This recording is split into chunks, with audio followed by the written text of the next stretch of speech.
উনি কিন্তু এখান থেকে কোনো গেম করতে চাইলেন না, সিম্পলি উনি বিরোধী আর্মিতে তার কার্যক্রম আবার করতেছে।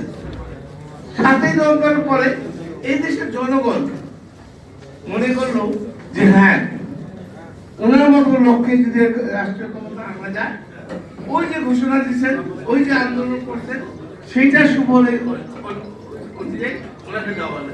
কিন্তু এই 3.5 বছর উনি যে তারপরে যে 3.5 বছর উনি ক্ষমতা ছিলেন, মাত্র 3.5 বছর এই দেশে আমল পরিত। আপনারা জানেন তার আগে দুর্ভিক্ষ ছিল দেশে, সেই দুর্ভিক্ষকে দূর করে উনি চাল রপ্তানি করছেন খাল কর্মসূচির মাধ্যমে।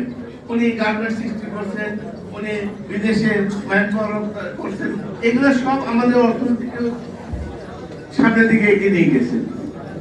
এবং ওনার মৃত্যুর পরে দেশের দিকে বেগম খালেদা জিয়াও চেষ্টা করতেন।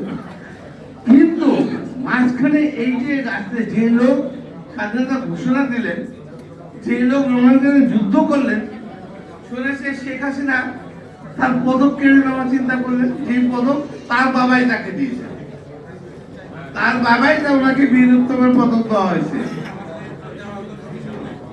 এবং তাকে রাজাকারও বলার চেষ্টা করা হয়েছে।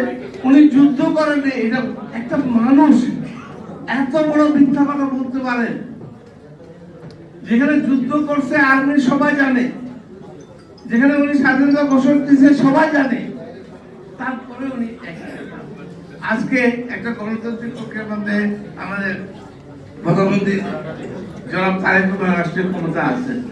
উনি 3.5 বছরে চেষ্টা, এই অল্প সময় যে কাজ করছেন, আমি তো মনে হয় তার চেয়ে বেশি কাজ করছেন আমাদের বর্তমান প্রধান।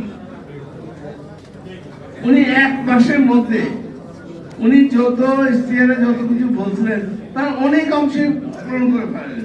উনি ফ্যামিলি কার্ড দিয়ে ফেলেন, উনি কৃষক কার্ড দিয়ে দিতেছেন, উনি কালকে দেখলাম ক্রিকেটের উপরে কথা সেটাও দিলেন, উনি কৃষি ঋণ মুক্ত করে দিলেন। সময়টা কিন্তু আপনি চিন্তা করেন, মাত্র 1 মাস।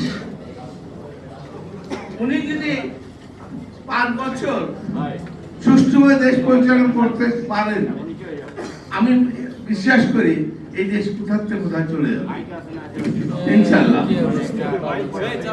আমি একটা ভিন্ন কথা বলবো।